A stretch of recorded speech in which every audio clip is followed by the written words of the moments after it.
suite du 1er novembre. Donc,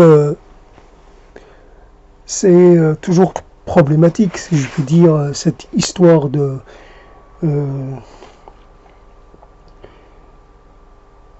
entre finalement l'acte, quelquefois il y a un acte que on pourrait dire le fait de ne pas avoir fait d'acte, qu'il n'y ait pas d'acte, peut être aussi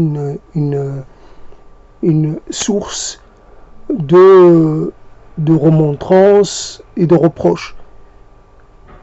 Là, j'ai pris le risque de mal faire.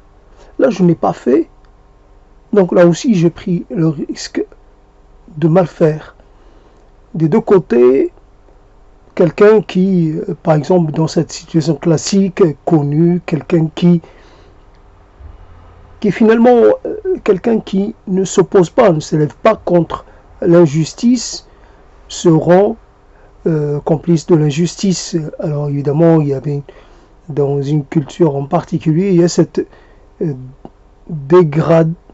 ce dégradé du soulèvement, de l'opposition.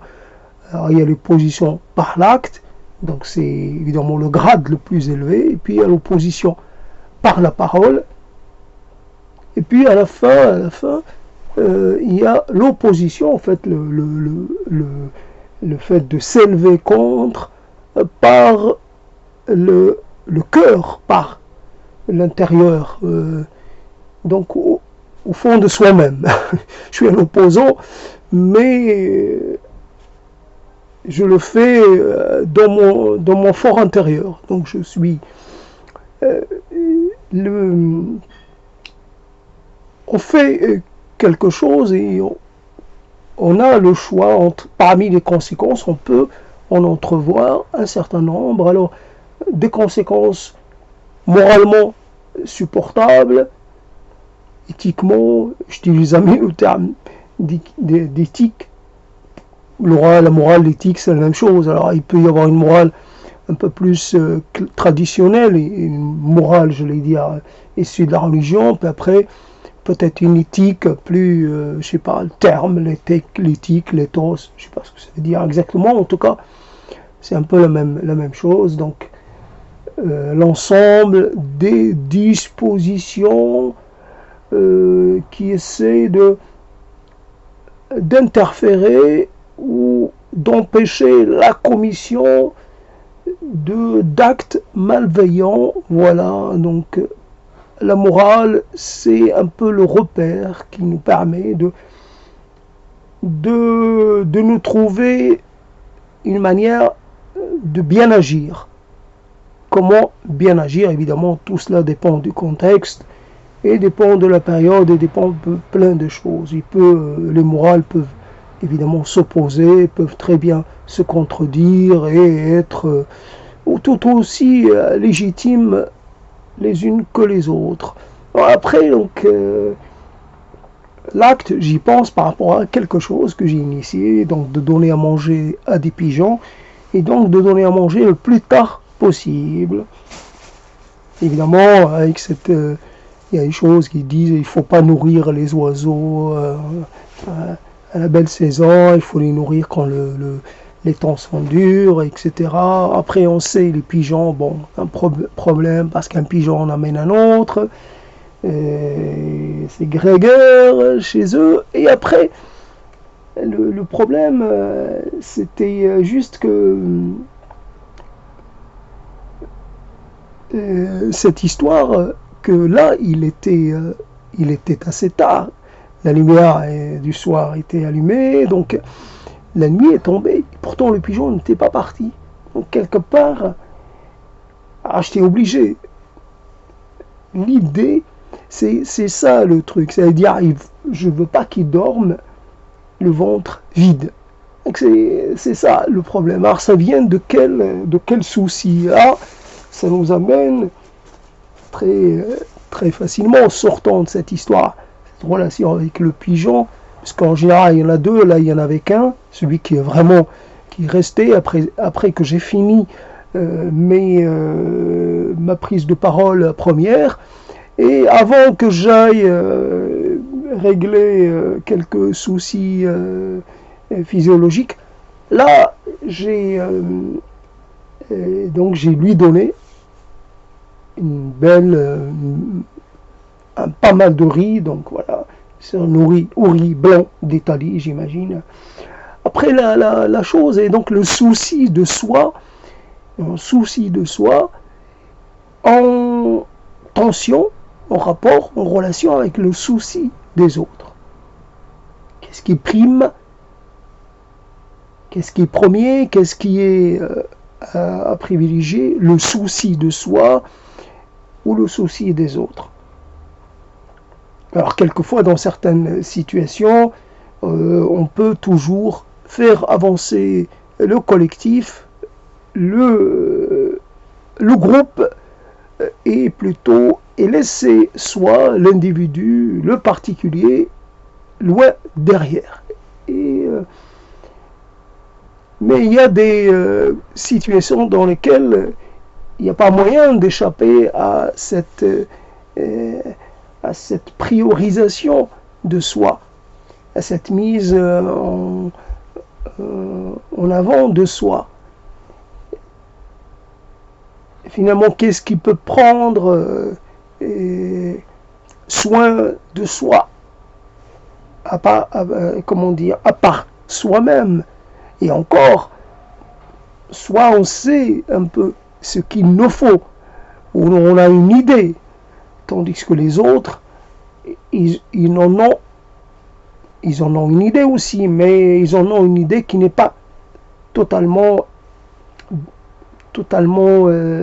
qui ne correspond pas à l'idée. Il y a des choses de nous qui sont prises en charge par les autres, mais il y a des choses, pour des raisons diverses, on les garde pour soi, ou alors on a du mal à les révéler, parce que il faut attendre le bon moment, etc. Et c'est toujours le problème. Alors, quelquefois, il nous semble vraiment dire beaucoup de choses aux autres, révéler, être dans la confidence, et finalement, il peut y avoir une partie, il y a des choses qui ne sont jamais concernées par le travail ou par l'action de se confier. Je me suis beaucoup confié, et pourtant, j'ai pas tout dit. Qu'est-ce qui se passe dans cette histoire-là? Donc l'autre ne peut pas prendre conscience de ce qui me faut dans son puisque il n'est pas au courant. Donc quelquefois l'occasion ne se présente pas, ou alors on a peur que l'autre il ne soit pas totalement attentif. Voilà, un problème de confiance dans la réponse de l'autre. On se demande si la réponse va être adéquate, va être à la hauteur finalement du fait révélé. Donc cette tension entre la part de soi, ce qui est soi, quelquefois en pensant à l'autre, on se retrouve pris dans des relations de devoir. Le devoir. Alors, le devoir vis-à-vis les devoirs, le devoir vis-à-vis de soi-même, et le devoir vis-à-vis du plus grand que soi, c'est-à-dire les autres. Et voilà. Et on se rend compte que c'est une question qu'on n'a pas su trancher.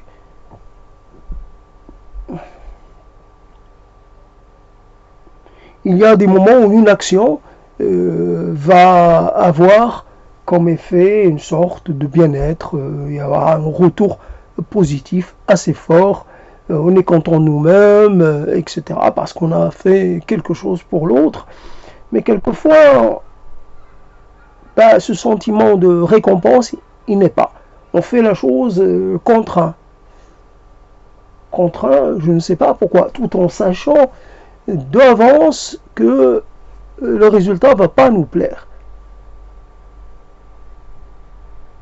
Donc c'est quoi? C'est le souci de l'autre, là. C'est quoi dans ces cas-là? Dans ce cas-là, il s'agit le souci de l'autre, le souci de soi, le souci de sa réputation, le souci de quoi? On se soucie peut-être... on fait les choses contraintes. Donc dans le souci, dans cette histoire que j'arrive pas à départager, ben là-dedans il y a l'élément contrainte. Ah, c'est pas de l'ordre du devoir que l'on accepte volontiers d'assumer, comme quelqu'un qui dirait devoir civique, devoir, j'allais dire, humain, devoir, je sais pas. Là, il s'agit d'une contrainte, mais une contrainte à amener de façon presque atténuée. Il y a de la part de l'autre un encouragement, voilà, je sais que ça ne va pas te plaire, mais tu ne peux pas échapper. Ça ne va pas te faire plaisir, mais il va falloir que tu acceptes quand même. Donc, avec le pigeon, j'ai un engagement moral, ou avec les deux, mais c'est un engagement moral que je peux rompre malgré tout. L'idée est que j'essaie de les nourrir le plus tard possible pour qu'ils puissent quand même chercher ailleurs le reste de la journée. Donc c'est vraiment tard, comme un complément, comme une sorte d'assurance, mais cette assurance, elle n'est pas de leur part, il n'y a pas, comment dire, ils attendent, mais ils peuvent très bien s'adapter à la situation. Au bout d'un moment, l'habitude prise peut être déprise, et donc il n'y a pas... Avec les pigeons, le rapport n'est pas aussi contraignant, il n'est pas aussi imposé, même si, évidemment, il faut bien que j'ai une réserve, comme avec les moineaux, une réserve de riz, et voilà, et comme par exemple, bah, voilà, j'ai acheté des boules de graisse, et les moineaux les ont pas encore découvertes, ce qui fait que, mais j'ai encore le temps, la saison froide, elle vient juste de commencer, donc il y a le temps. Donc le problème, il est là, dans cette histoire. Alors, plus on prend la parole, plus la parole vient, plus elle se fait présente, il n'y a pas de difficulté particulière. Il faut essayer de rester quand même assez concentré sur un point précis ou quelques points en particulier pour ne pas évidemment se fragmenter et pour ne pas se disperser.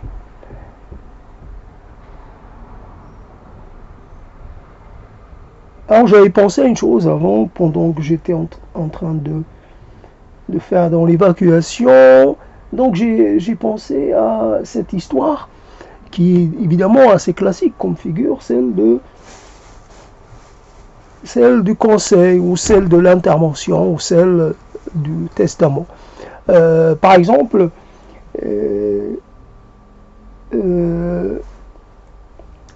le voyage dans le temps qui évidemment permet théoriquement le voyage soit dans le futur, soit dans le passé. Donc le passé, revenir, c'est plus intéressant dans le passé parce qu'on peut corriger quelque chose dans le passé. Ça aura des effets dans le présent et le futur. Donc c'est intéressant. Dans le futur, on ne sait pas, puisque le futur, lui, il se construit au fur et à mesure, tandis que le présent, le passé, il est fini. Donc il serait plus judicieux d'aller faire quelque chose dans le passé. Quelquefois, il s'agit de pas grand-chose, hein, de vraiment pas grand-chose. Ça ne veut pas dire que cette l'intervention ou l'acte que l'on pourrait accomplir serait décisif. On ne sait pas. Mais par exemple, quelqu'un, il suffit de se pencher vers quelqu'un et de l'embrasser. Il suffit de prendre la main de quelqu'un. Il suffit de dire non à quelqu'un. Alors, dire non, justifier son refus, par exemple, ou il suffit d'être soit dans la rétention, dans le fait de ne pas faire, ou dans le fait de faire aussi. Donc il y a des moments, pas dire que c'est les seuls moments clivants, les seuls moments clés, mais il peut y avoir comme ça, on peut détecter comme ça, avoir en mémoire quelques moments importants. Alors, on va imaginer que le voyage dans le passé est un voyage très coûteux en énergie, en ceci, en cela. Il n'y a rien sans rien, donc il y a un prix. Donc on va choisir un moment, on va sélectionner un voyage, on va faire un voyage ou deux. Le voyage dure, par exemple, chaque moment va durer, on va dire, tu auras droit à un quart d'heure, 20 minutes. À chaque fois, 20 minutes, c'est suffisant et pas suffisant. Donc on viendrait chuchoter l'oreille de la personne qu'on était. Donc il faut revenir se conseiller dans le passé. Mais comment? Voilà la chose. Si par exemple, simplement alors, mettre les choses en perspective, et là, dans une sorte de perspective inversée. Dire à quelqu'un d'imaginer son parcours lui échappant, être hors de son contrôle. Donc là, pour l'instant, tu poses tes premiers pas, tu fais tes premiers pas, mais à partir de ce moment, les choses peuvent très bien commencer à mal tourner. Donc tu as intérêt à savoir ce que tu fais à partir du moment où tu t'engages dans l'action, tu t'engages dans...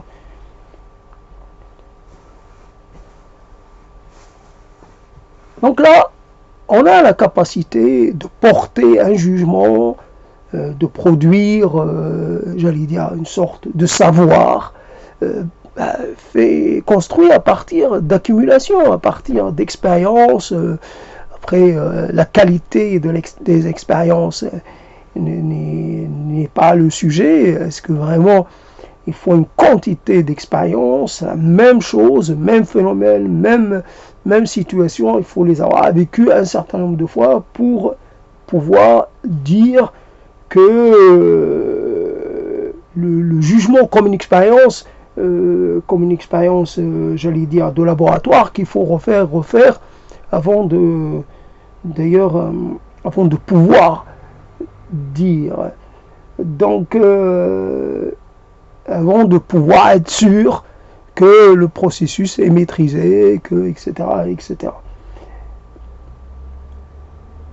Je ne sais pas ce que je voulais dire, je me suis déconcentré, je ne sais pas pourquoi. En tout cas, la chose est... et puis, quand on parle laboratoire, etc., expérience au double contrôle, au double aveugle, ça fait toujours... il faut pouvoir se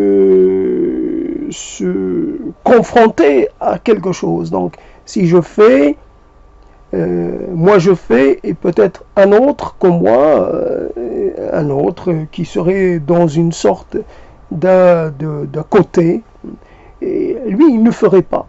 Et on verra évidemment les conséquences des deux situations. Voilà, là on a fait, là on n'a pas fait.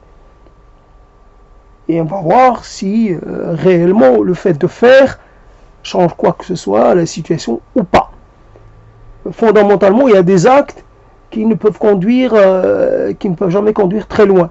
Même si on les pousse jusqu'au bout, évidemment, j'embrasse quelqu'un, mais ce qui m'a retenu de l'embrasser auparavant, finalement, c'était la bonne sensation. Le problème est que finalement, on n'est jamais dans ces affaires-là. Et ce sont des affaires tellement tangentes, tellement pas sûres. Il y a rien qui puisse être sûr dans les histoires de relations humaines. L'amour, c'est une figure de style, c'est une menterie, c'est une imposture, c'est j'ai besoin de quelqu'un. On appelle ça amour, j'ai besoin parce que ce quelqu'un répond à mon désir, répond à des choses. Voilà. Il comble un manque, il permet des choses. Mais est-ce que je l'aime pour une qualité qu'il aurait, une qualité qui n'aurait aucun rapport avec moi? Non. Je l'aime parce que ce qu'il a m'intéresse de façon de façon la plus égoïste possible. L'amour est un égoïsme des plus intégraux, quoi. Donc, il n'y a rien d'altruiste dans mon amour. Il n'y a pas d'amour altruiste. Il y a toujours cette histoire de récompense. Je vais voir quelqu'un qui est dans le besoin, je lui offre mon aide, ben ça va, s'il accepte, évidemment, je vais me sentir bien. Donc c'est la récompense. Et certains disent, ils parlent d'une récompense immédiate et d'une récompense posthume ou postérieure ou à venir, quoi, dans le très lointain avenir. Donc il n'y a rien qui soit fait sans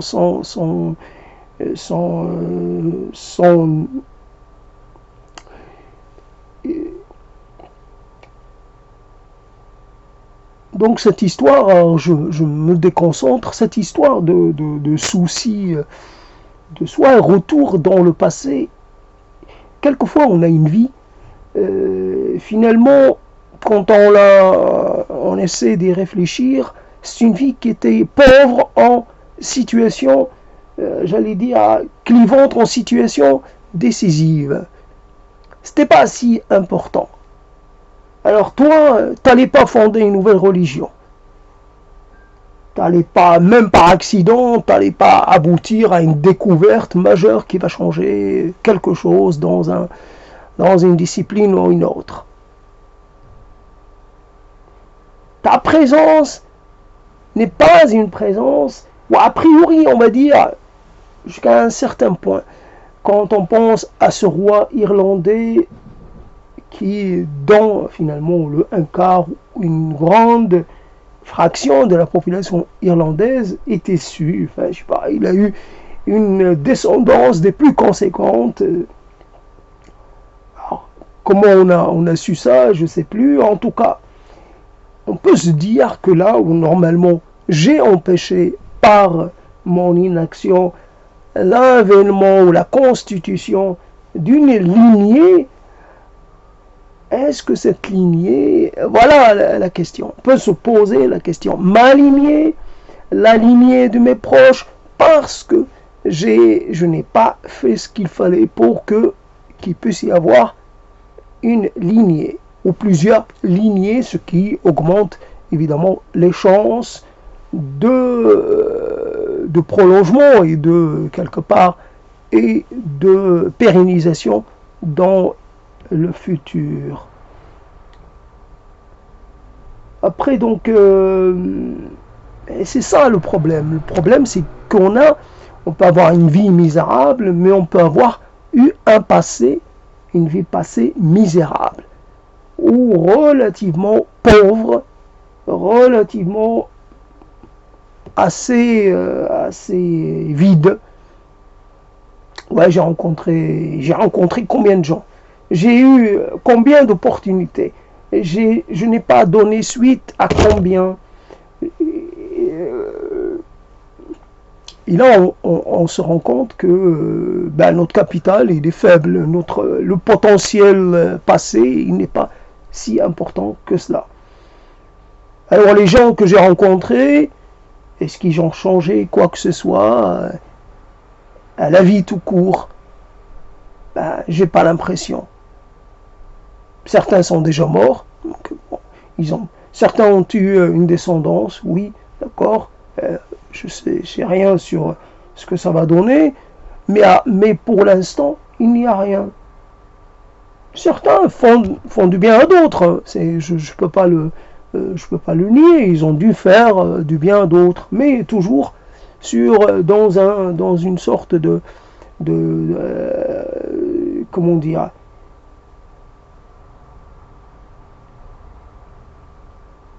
finalement, mais est-ce qu'il est encore possible de découvrir quelque chose, d'être soit tout seul à l'initiative de quelque chose qui va changer quoi que ce soit?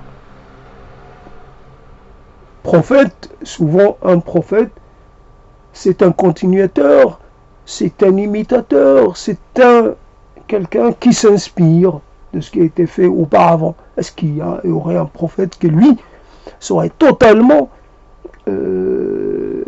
quelque part, il serait autodidacte. Il inventerait les éléments, sa propre prophétie. Il ne s'appuierait pas sur un récit qu'il aurait trouvé finalement à son arrivée dans la vie. Non, rien. Il fait la rupture et même il peut se déclarer même non humain, peu importe. Il peut créer une sorte de coupure avec tout ce qui a précédé. Il n'est pas intéressé par l'âme, il n'est pas intéressé par l'au-delà, il n'est pas intéressé par ceci, par cela, il n'y a rien. On peut dire, oui, quelqu'un qui annoncerait qu'il n'y a pas de salut, qu'il n'y a pas d'autre vie que celle-là, ça a déjà été fait, et qu'est-ce qu'on pourrait Au niveau de la prophétie, ben, en tout cas, j'ai pas d'autres termes pour parler de cette pratique-là ou de cette carrière-là. C'est ça la chose. Alors, on peut continuer comme ça. Donc, c'est ça le problème, c'est que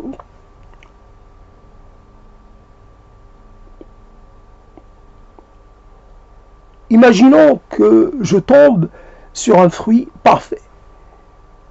Maturité parfaite, équilibre des goûts parfaits, des textures parfaites. Évidemment, j'aurais envie de le partager parce que c'est une rareté, c'est une exceptionnalité, donc j'aurais envie, mais j'ai personne. Voilà comment, donc je le mangerai tout seul et finalement j'en aurai trop pour moi-même. C'est dans le partage, quelque part, que se révèle un révélateur. Le partage est un révélateur du plaisir, est un exhausteur de plaisir. Ressort, fait comme pour le sel, voilà, exhausteur de goût, et c'est, on va dire que, voilà, il faut l'autre. Mais quel autre? Voilà la question. Quel autre? On va dire, il y a des gens qui étaient à côté de soi, qui étaient à portée. Finalement, ils ont été ignorés. Moi-même, je les ai pas compris. J'ai pas été attentif à ce qu'ils racontaient. S'ils ont écrit dans un siècle, ils vont donner naissance à, je sais pas, ils vont avoir une postérité, je sais pas. Mais en attendant, je sais pas, si quelqu'un avait rencontré Orwell dans sa phase de personnes en difficulté, il n'aurait peut-être pas été intéressé. Même si aujourd'hui, bah, évidemment, ouais, je sais pas, on pourrait dire, tiens, moi, j'ai hébergé Orwell et c'est chez moi qu'il a écrit un chapitre de son livre le plus connu, ou même, je sais pas, ça peut être un autre. Voilà. Donc je fais partie de cette histoire finalement glorieuse. D'une façon, j'ai participé à cet événement ou à cet avènement. Alors le problème est que on ne se rend pas compte. on ne se rend pas compte. Alors évidemment, dans cet exercice qui consiste à parler dans le vide, a toujours l'idée que malgré soi, il y a une phrase, il y ait une phrase, il y ait quelque chose qui puisse servir de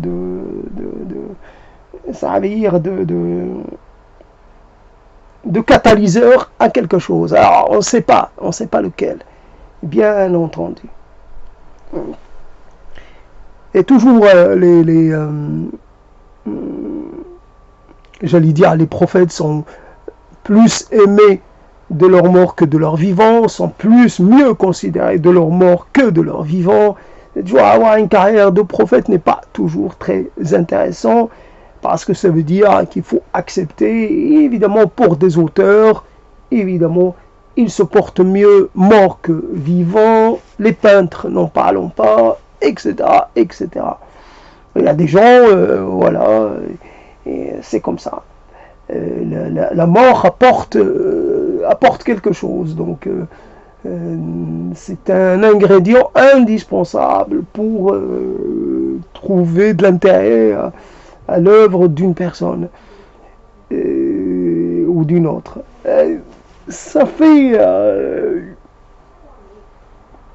alors on est là, on ne sait pas quelle est la phrase qui est nôtre, ou la phrase qu'on a empruntée à quelqu'un, sans le savoir exactement, sans savoir exactement à qui, à quel moment cette phrase on l'a rencontrée. Ben, c'est une phrase, c'est une ligne de pensée, c'est une énonciation, c'est une façon de faire tenir les mots, voilà. Et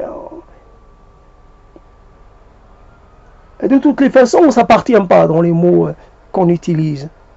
On s'appartient peut-être vraiment sur la marge.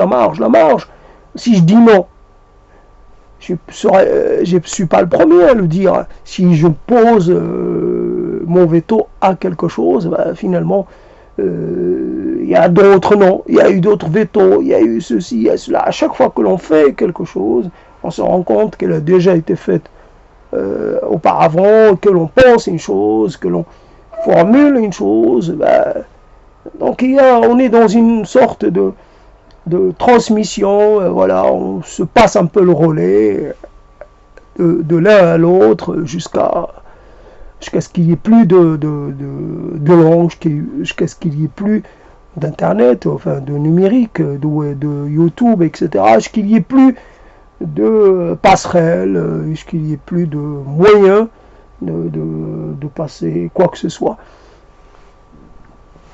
Donc c'est la chose qui est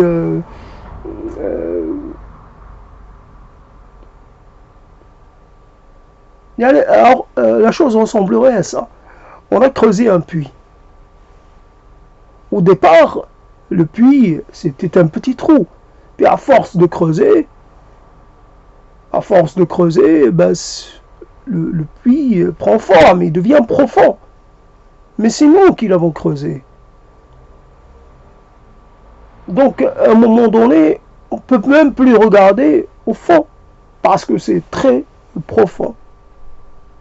Et si on fait l'expérience de jeter une pierre, on va se rendre compte que vraiment, ça met du temps avant de rencontrer la surface de l'eau. Et voilà, avant de faire plouf. Et donc, c'est vraiment très, très profond.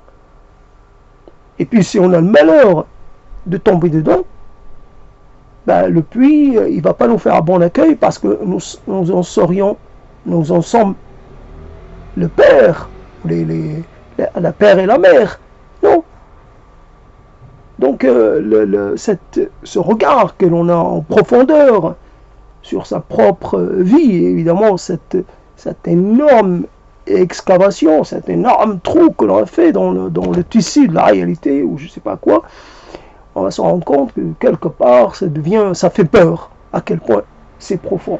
Alors on essaie d'en retirer quelque chose. C'est vrai que le puits, ça sert à tirer de l'eau, donc ça, c'est profond, c'est dangereux, il ne faut pas tomber dedans, il ne faut pas ceci, il ne faut pas cela. Mais mais c'est profond parce que l'eau était, pour atteindre l'eau, il a fallu creuser profond.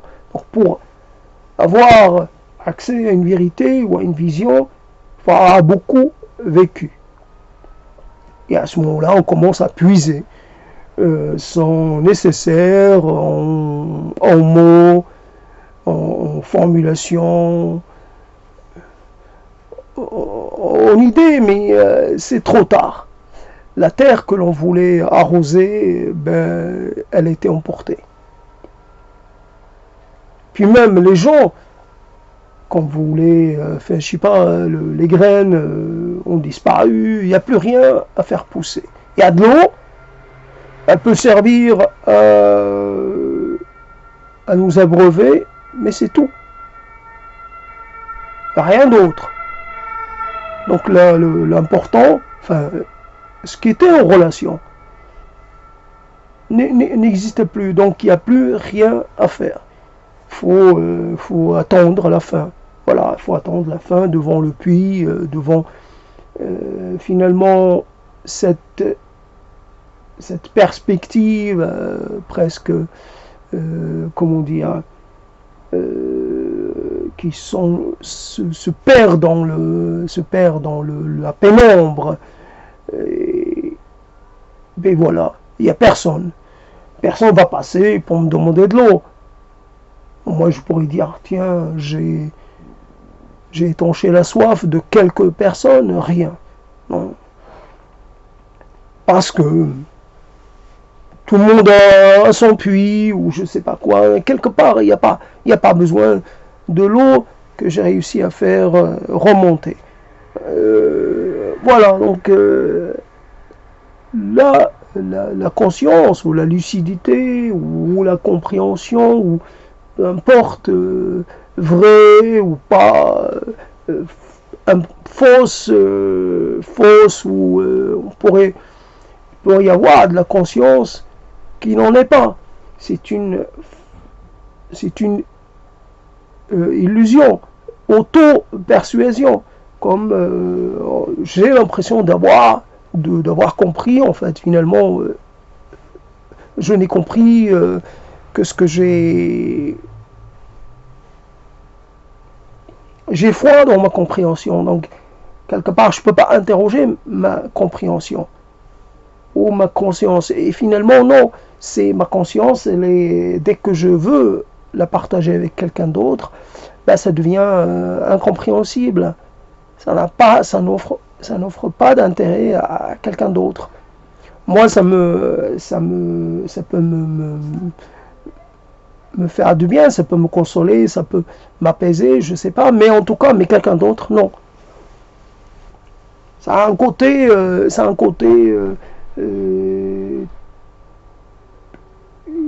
c'est comme une sorte de recette, voilà, qui ne convient pas à tout le monde. Voilà, chacun sa recette, chacun sa composition des choses. Voilà comment c'est difficile de faire passer une chose, une sensibilité, une émotion, un appel à la prudence, un appel à la modération, un appel finalement à la retenue, simplement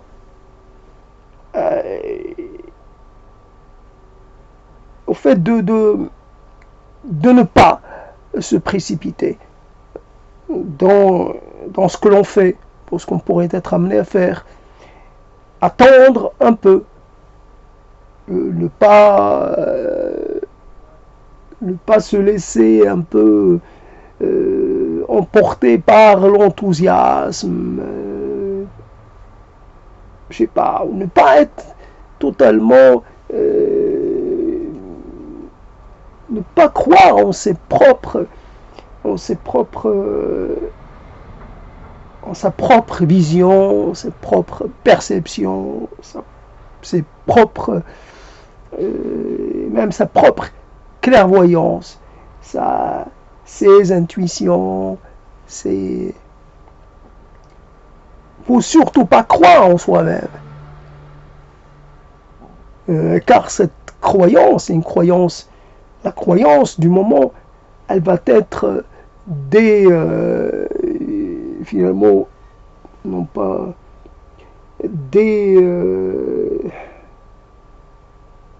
pas détruite ou démontée par les faits, par à un moment donné, on va être obligé de faire dans l'incroyance. J'ai été pendant longtemps, on va dire, j'ai été dans l'erreur. Et puis maintenant, je commence à me rendre compte. Bah alors, ça t'a pris du temps. Oui, ça m'a pris 40 ans. Ah, ça t'a pris toute une vie, quoi. Ben, ça m'a pris beaucoup de temps. Mais alors, tu penses que ça va changer quoi que ce soit? Ah non, malheureusement, non.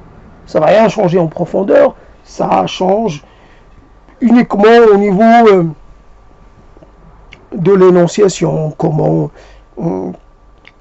je traduis cela dans l'intérêt ou dans les relations que j'entretiens. Moi, je pratique une certaine distanciation, malgré tout. Mais j'y réussis pas toujours. J'arrive pas vraiment souvent. Donc, j'essaie de m'installer dans une sorte de presque indifférence, extériorité. Ça me touche pas, mais en même temps, ça me touche. Alors, et souvent, je suis surpris par l'intensité de se toucher, l'intensité de cette réaction.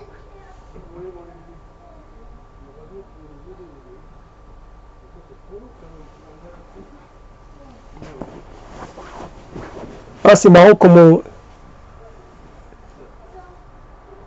comment les choses changent.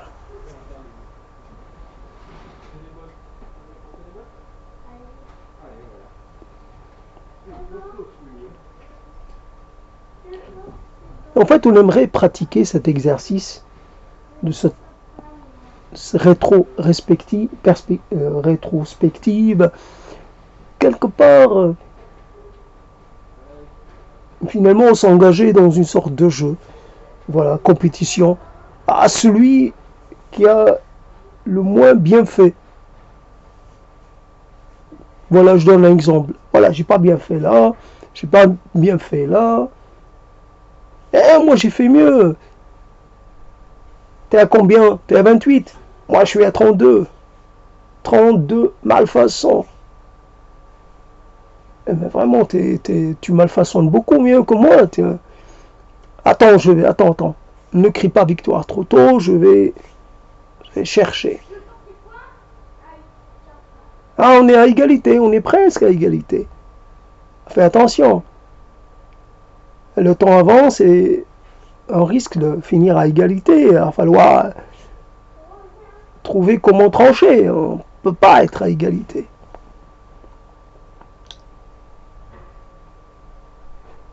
Donc après, c'est ça le truc. C'est qu'il y a beaucoup de mots, finalement. Beaucoup de mots, mais qui ne peuvent rien changer à la situation. Alors tous les mots, on peut convoquer tous les mots du monde, passé, présent et à venir même, tout dans toutes les langues, ça change rien. Une fois qu'une situation est actée, est devenue réalité, une situation déplaisante, inconfortable, est devenue la norme, il n'y a pas moyen. Et donc, on biaise un peu, on trouve comment contourner en faisant ce type d'acte, de ce type d'action. Ça a vraiment très peu de chances d'aboutir à quoi que ce soit d'intéressant. Il n'y a rien à attendre des autres à partir de cette position. Les autres veulent vous voir en action, mais surtout certains veulent pas vous voir, ni vous entendre, veulent que vous quittiez la scène pour de bon, que vous disparaissiez. que vous ne laissiez aucune trace. En quelque part, certains peuvent vous contester votre droit à la parole, mais aussi contester le droit, vous contestez le droit de parler leur langue, car pour eux, c'est leur langue, et non pas la vôtre. C'est une langue que vous ne partagez pas. Que, d'une certaine façon, il y a de votre part une sorte d'usurpation de la langue, comme on parle d'usurpation d'identité. Alors, usurpation de destin, usurpation de conditions, usurpation de mots, usurpation de posture, voire usurpation.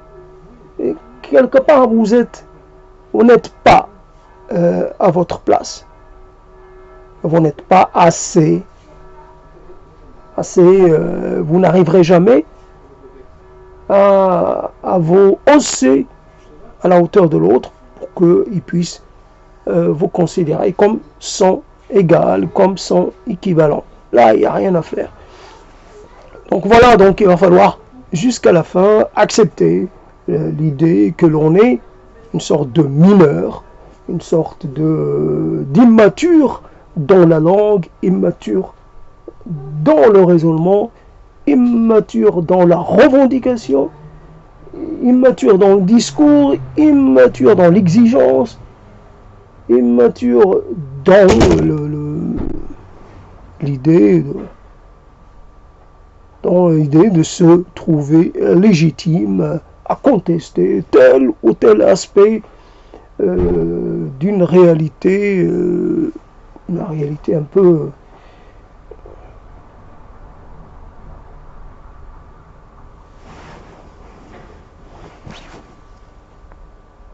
donc pour revenir sur cette histoire de comment on pourrait parler changement d'heure, mais pas le changement de situation, changement, il y a eu des conditions particulières et pendant cette période, évidemment passée, il y avait une situation de vraiment presque d'absolu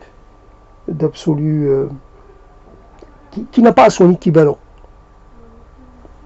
Il y a une situation, normalement les deux situations doivent se ressembler totalement, mais non. Il y a une différence. Alors le sentiment d'être dans une réalité presque surnaturelle a disparu.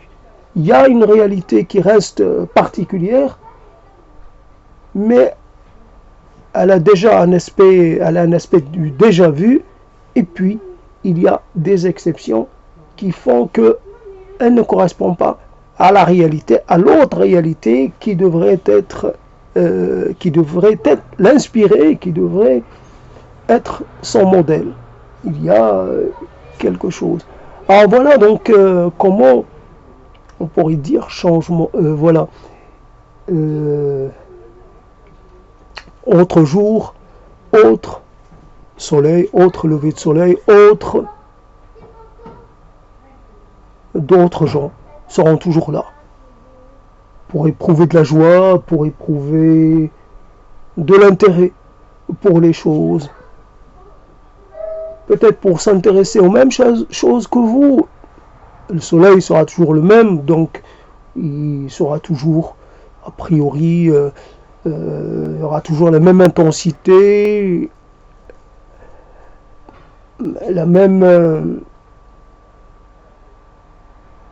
sa lumière, la lumière sera perçue toujours de la même façon, plutôt jaune, voilà, donc couleur chaude, primaire, évidemment, et puis après, il peut y avoir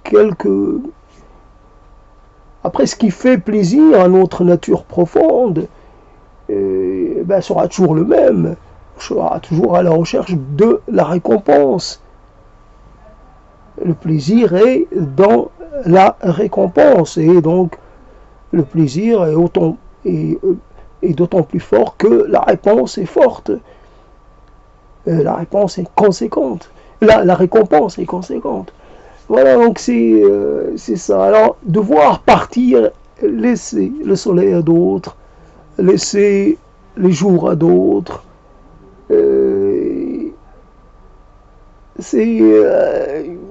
en même temps, il faut bien qu'ils en profitent aussi. Ben, il n'y a pas de raison. Mais en même temps, voudrait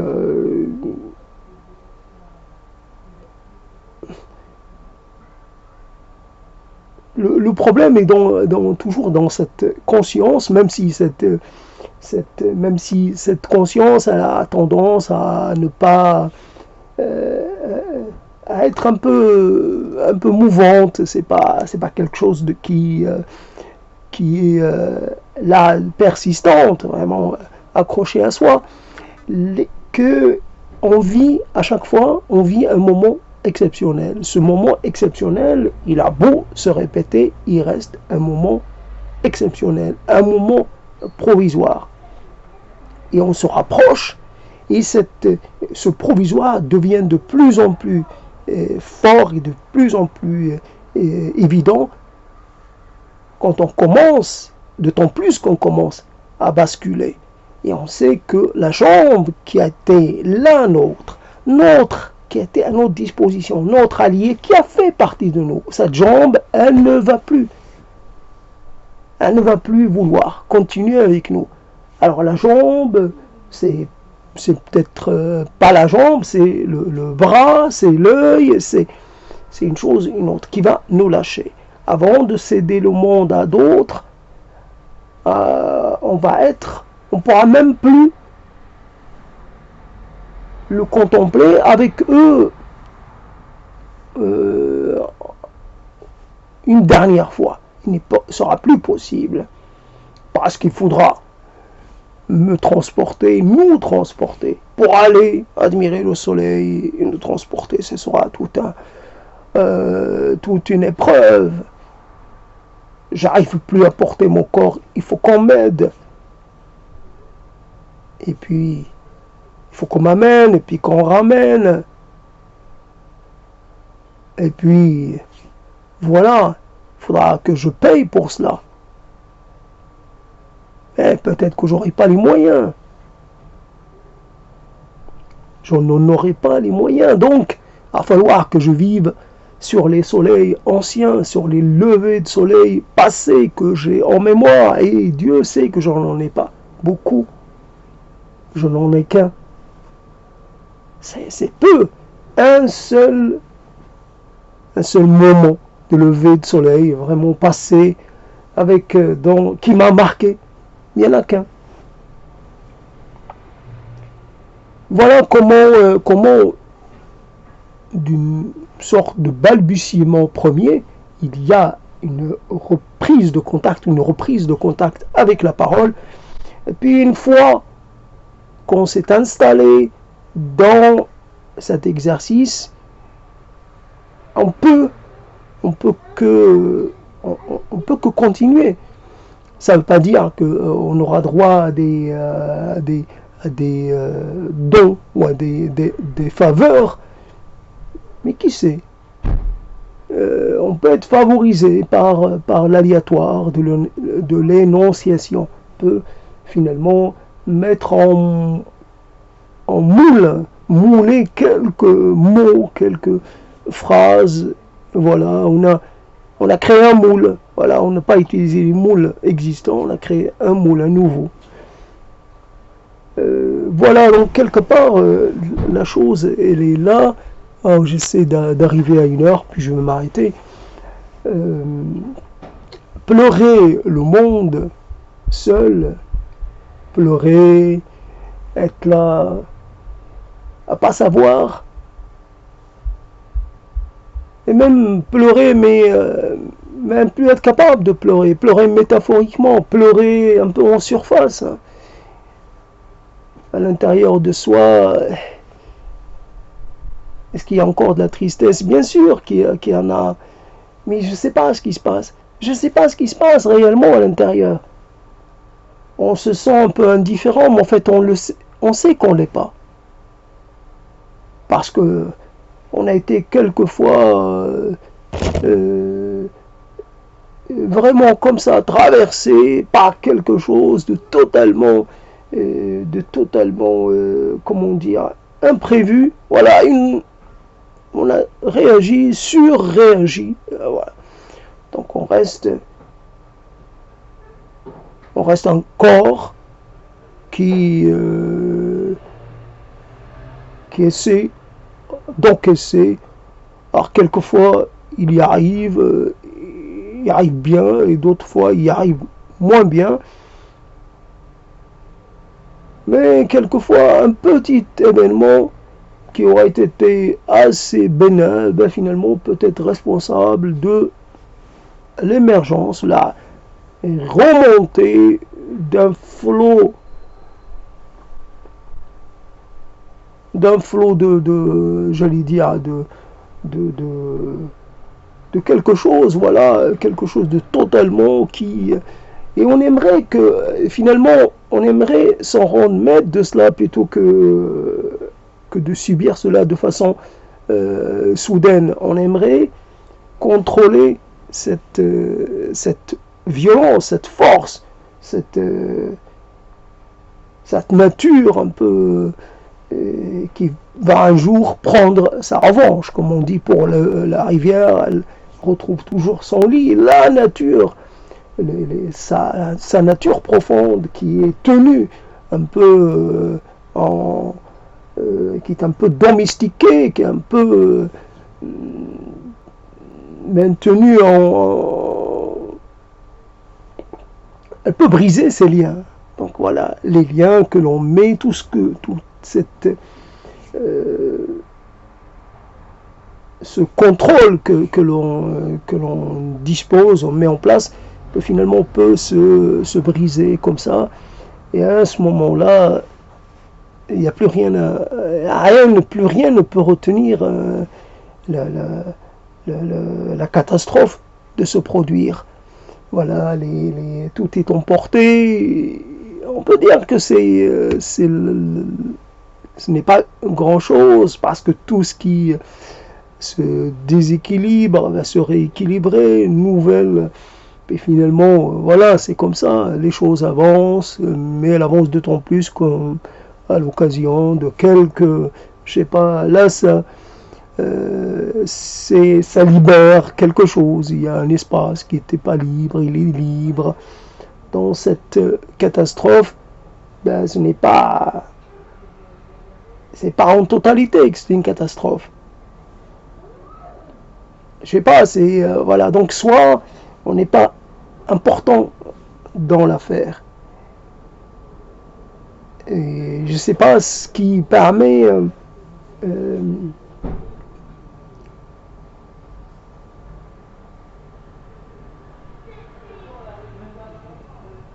je sais pas comment dire,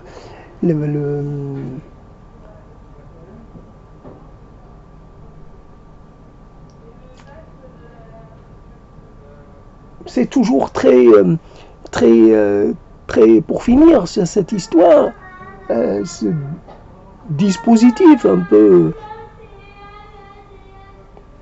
l'être et les êtres qui étaient en quantité, que l'on sous-pesait en termes de qualitatifs, plutôt en termes quantitatifs. Quoique, il y avait aussi le souci de la quantité, mais on voulait en fait faire correspondre qualité, quantité et qualité. Aujourd'hui, il n'y a ni quantité ni qualité. Les êtres ont disparu. Bien entendu, même par les temps du confinement censé imposer une sorte de silence perpétuel, il y a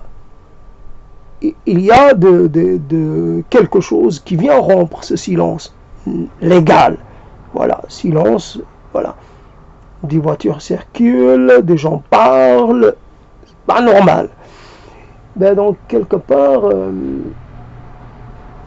je suis hors de la vie, en même temps, je suis rappelé à la vie parce que j'entends. J'entends vivre des gens. Donc les gens n'ont pas disparu. Le monde continue d'être le monde, donc continue d'être habité, même si par moments il me semble qu'il soit vide, qu'il ait été vidé de ses habitants et que j'y suis resté seul pour pour tenir des propos sans bien savoir à qui je les adresse. Voilà, donc ça fait 1 heure à peu près. Donc voilà, c'était la continuité d'une chose qui a été interrompue pour des raisons. Voilà, et puis je reprends, donc ça ne ressemble pas aux propos tenus auparavant, ça a pris une autre direction, mais c'est comme ça. Tous les mots sont les bienvenus, il n'y a pas d'hierarchie, il n'y a pas d'être plus important, il n'y a pas de mots plus importants que d'autres, il n'y a pas de classe, il n'y a pas de rapport de classe, il n'y a pas de... les mots viennent, et même si obligatoirement il y a un petit exercice d'autocensure, et puis cette autocensure n'est pas très lourde, n'est pas très pesante, parce que là aussi on pourrait avoir envie d'une certaine façon d'envoyer tout le monde au diable, d'une certaine façon, mais ce ne serait pas vraiment ça apporterait pas grand chose sur le moment. Et voilà, une affaire de mots, dire les mots les plus grossiers possibles, les mots qui affectent mais la réalité elle est en grande partie hors des mots. La réalité dont nous héritons, qui est la nôtre, elle nous précède bien avant qu'on ait la maîtrise des mots, qu'on ait accès au monde des mots. On est déjà prédéterminé, et je voudrais mettre un peu en révélation, enfin mettre en correspondance cette histoire. 20 ans passés dans une région, 40 ans passés dans une autre. Alors, le double, on pourrait dire, tiens, finalement, c'est plus important. Non, les 20 ans sont plus importantes, comptent plus, déterminent plus que les 40 ans. C'est inégal, c'est pas juste. Il y a des choses injustes et pourtant elles demeurent. On ne peut pas. On va dire, tiens, voilà donc la chose. Alors la réalité, les mots ne peuvent pas. Ils peuvent pas grand-chose. Et surtout quand il s'agit, encore plus quand il s'agit d'une réalité devenue pratiquement hors de portée, pratiquement voilà, je suis dans une dimension, évidemment, une dimension à part. Voilà. Donc, faites beaucoup de mots, mais c'est une dimension qui est quand même assez... personne ne peut me rejoindre dans la dimension des mots. D'ailleurs, tout ce qui est présenté est fermé. Personne ne peut rentrer dans le corps du texte oral et y apporter quelque chose. Il peut faire des commentaires, mais ça sera hors du texte. Donc le texte lui-même, il est fermé, il est hermétiquement fermé. Dès que j'aurai appuyé sur le mot fin, arrêt, et puis c'est ça la chose. Alors on essaie de sortir de sa réalité fermée par l'intermédiaire des mots, par la grâce des mots, mais c'est une position ou c'est une existence qui ne dure que le temps de la prise de la parole. Après, on est ramené à sa pérennité, à son habituel confinement qui, lui, est un confinement, un vrai confinement, un confinement non pas qui obéirait à des raisons, j'allais dire, de sauvegarde, mais de soi et de la collectivité, mais un confinement, voilà, qui s'est construit peu à peu, voilà, jusqu'à ce qu'il arrive à cette dimension où il est parfait. Il n'y a plus rien qu'on peut, on peut plus y trouver la moindre, dire, c'est tellement, c'est beau comme quelque part, c'est aussi bien fini que peut l'être une chose, voilà, c'est beau comme un corps qui se décompose, voilà, un côté en même temps, un côté totalement ahurissant, un côté, ça fait, c'est le chaos des réactions. Dans ce chaos, il n'y a pas moyen d'intervenir. Ce chaos est destiné à se poursuivre jusqu'à ce qu'on son ultime stade. Et là, ce confinement est une forme de décomposition de soi, finalement, à l'abri des regards, à l'abri des yeux, à l'abri des nez, à l'abri des oreilles. Voilà, confinement et sorte d'illusion, sorte de